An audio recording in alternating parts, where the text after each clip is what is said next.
नमस्कार दोस्तों। प्रधानमंत्री मोदी जी पार्लियामेंट में 10 घंटे तक इस बात पर चर्चा करते हैं कि कैसे कांग्रेस ने अपने फायदे के लिए वंदे मातरम को तोड़ा।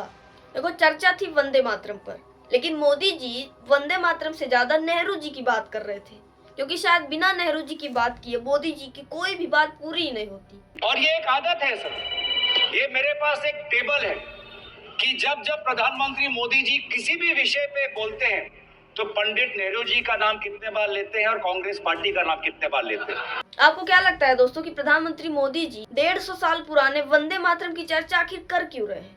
तो इसके कई सारे रीजंस है, जैसे 2026 में बंगाल में चुनाव होने हैं और बंकिम चंद्र चटर्जी जो कि वंदे मातरम के लेखक थे, वो भी बंगाल के ही थे और वंदे मातरम को 150 साल पूरे भी हो चुके हैं। और नेहरू जी को दोषी ठहराकर कांग्रेस की पार्टी की छवि खराब करना मोदी जी का असली मोटिव है, ताकि वोटरों को भड़काया जा सके। और इसीलिए वंदे मातरम को लेकर 10 घंटे तक चर्चा करनी पड़ी। वीडियो में आगे बढ़ने से पहले मैं आपको बता दूं कि वीडियो को पूरा एंड तक देखना, तब आपको यह पूरा प्रोपेगेंडा समझ आ जाएगा कि आखिर क्यों वंदे मातरम पर चर्चा हो रही है। दोस्तों, वंदे मातरम के लेखक बंकिम चंद्र चटर्जी को दादा कहना है या बाबू कहना है, ये तक नहीं पता प्रधानमंत्री मोदी जी। बंकिम दा का ये भाव सूत्र बंकिम बाबू बोले, थैंक यू आपकी भावनाओं के लिए मैं आदर करता हूँ। बंकिम बाबू ने, वैसे इसमें इनकी कोई गलती नहीं है, शायद इनका राइटर भूल गया होगा कि दादा कहना है या बाबू कहना है, तो इसमें मोदी जी की कोई गलती नहीं है। तो आप लोग मोदी जी को गलत मत ठहराना, क्योंकि वो तो गलत हो ही नहीं सकते अंधभक्तों की नजरों में। उसके बाद मोदी जी कहते हैं कि जब वंदे मातरम के प्रति मुस्लिम लीग, जो कि एक राजनीतिक दल था, उनका विरोध बढ़ने लगा, तब पंडित जवाहरलाल नेहरू घबरा गए। वंदे मातरम के प्रति मुस्लिम लीग की विरोध की राजनीति तेज होती जा रही थी। कांग्रेस के तत्कालीन अध्यक्ष जवाहरलाल नेहरू को अपना सिंहासन डोलता दिखा।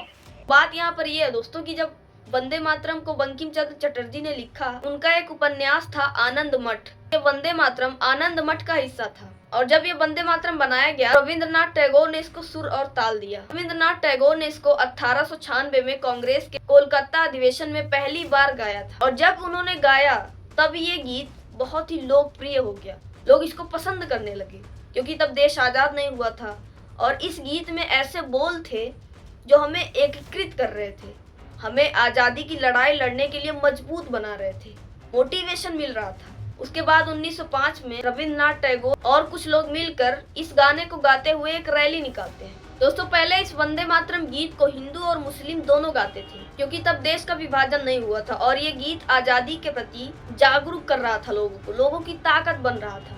तब अंग्रेजों को ऐसा लगा कि अगर ये गीत इन लोग का ताकत बन गया है तो ये लोग हमसे लड़ने में सक्षम हो जाएंगे।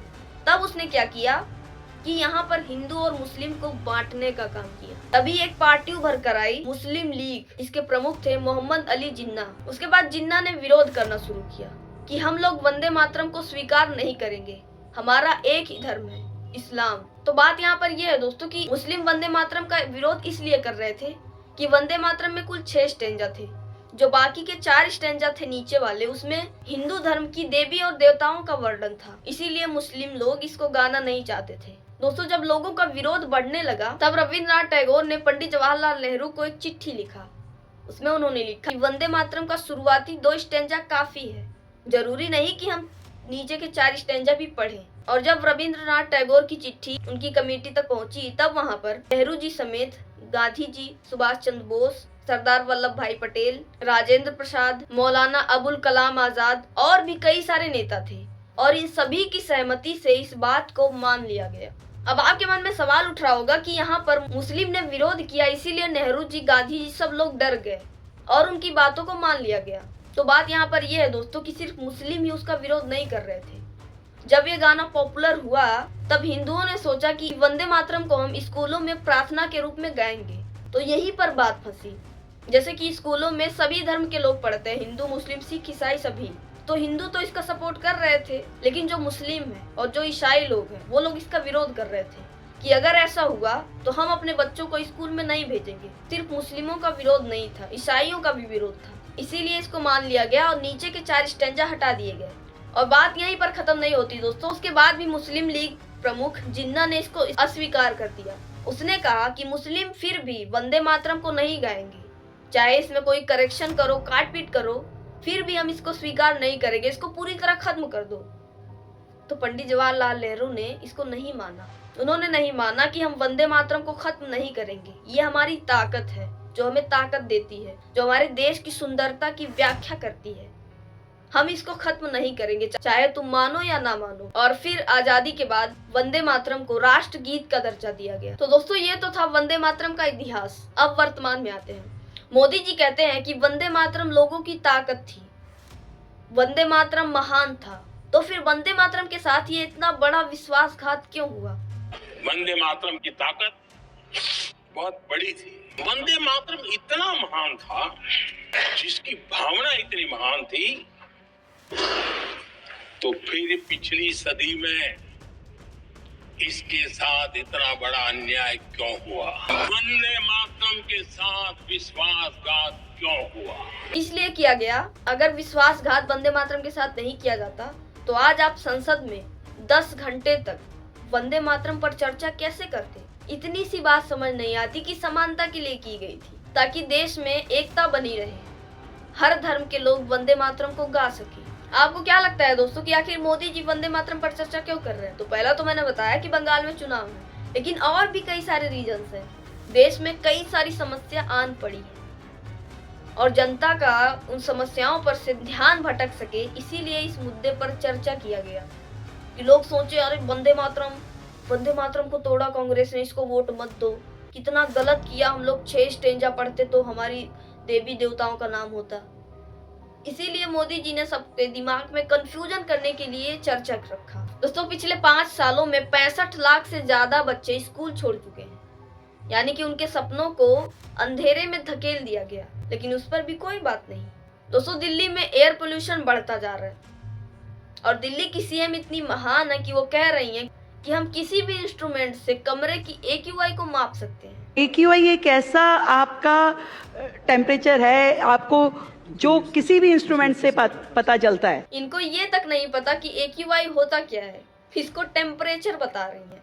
तो इसमें कोई शौक होने वाली बात नहीं है दोस्तों। अगर आप इनका पूरा इंटरव्यू देखोगे तब आपको लगेगा कि इनकी फंडामेंटल नॉलेज कितनी गलत है एयर पोल्यूशन के बारे में। इनका मानना है कि एयर पोल्यूशन का ओनली सोल्यूशन है वाटरिंग, पानी छिड़कना। इसमें watering is the only solution, जो हम भी कर रहे हैं, जो पिछली सरकारें भी करती थी। एयर पोल्यूशन के सोर्सेस क्या है, इसको कैसे कम किया जा सकता है, ये बात इनके दिमाग में आती ही नहीं जब भी इस मुद्दे पर बात होती है। और इतना ही नहीं, जब इनसे पूछा गया कि कहीं आप मीटर पर तो नहीं डाल रहे हो पानी, तब इनके पास कोई जवाब नहीं था। तो आप सफाई करेंगे, मीटर पे तो नहीं मार रहे आप जाके पानी? देखिए वो कुछ भी कह सकते हैं, उन्होंने तो पहले दिन से आके कहा कि हाँ जी बताइए। आपको क्या लगता है दोस्तों कि ऐसे पॉलिटिशियंस कभी भी एयर पोल्यूशन के मुद्दे को सॉल्व कर पाएंगे? और मुझे तो तरस आता है उन लोगों पर जो ऐसे पॉलिटिशियंस को वोट देते हैं और हमेशा धर्म के नाम पर बेवकूफ बनते हैं, हमेशा। दोस्तों देश का रुपया गिरता जा रहा है, $1 के मुकाबले रुपया 90 तक पहुंच गया है, लेकिन इस पर भी कोई चर्चा नहीं। अभी रिसेंटली दिल्ली में ब्लास्ट हुआ था जिसमें दर्जनों की संख्या में लोग मारे गए, लेकिन उस पर भी कोई बात नहीं, कोई चर्चा नहीं। अगर आप सवाल पूछोगे तो यही कहा जाएगा कि जांच जारी है, लेकिन वो जांच कब खत्म होगी, कब उसका रिजल्ट आएगा, ये तो आप बस देखते ही रह जाओ। आपको क्या लगता है दोस्तों कि मोदी जी को इन सब मुद्दों पर चर्चा करनी चाहिए? आखिर इतिहास की बात करके विपक्ष को गलत ठहराने से क्या होगा? आप वर्तमान हैं, वर्तमान में आपकी सरकार है, तो जो भी पास्ट में कमियां रह गई थी उसको आप पूरा करिए। लेकिन नहीं, यहाँ पर तो इतिहास की बात करनी है ताकि असल मुद्दों से ध्यान भटकाया जा सके। चलो यहाँ पर मोदी जी की बात मान लेते हैं कि आज तक विपक्ष ने जो भी किया गलत किया, विपक्ष गलत है ही, तो आपने कितना सही कर दिया?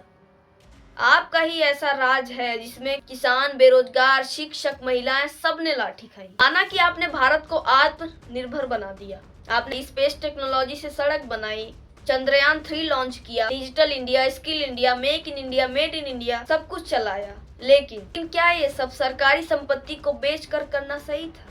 क्या लगता है आपको, क्या पास्ट में हुई गलतियों को गिनाकर वर्तमान को सुधारा जा सकता है? कमेंट करके अपनी राय जरूर दें। ओके चलो मिलते हैं नेक्स्ट वीडियो में। Thanks for watching. जय श्री राम।